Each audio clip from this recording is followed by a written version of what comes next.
Do lobsters actually live forever?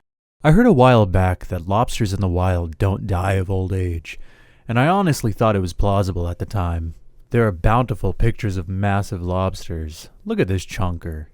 Well, we know they get big, but are they actually undying? A lot of sources say they only live to be about 50 years old, and some even up to 70, but they're definitely not immortal. So I guess now we know that lobsters don't live forever. But that brings in another question. How big can they get? According to many articles, there is no limit to the growth of a lobster, and they don't actually stop growing throughout their lifespans. Luckily, there are lots of fisheries who actually have restrictions on the size of their catches.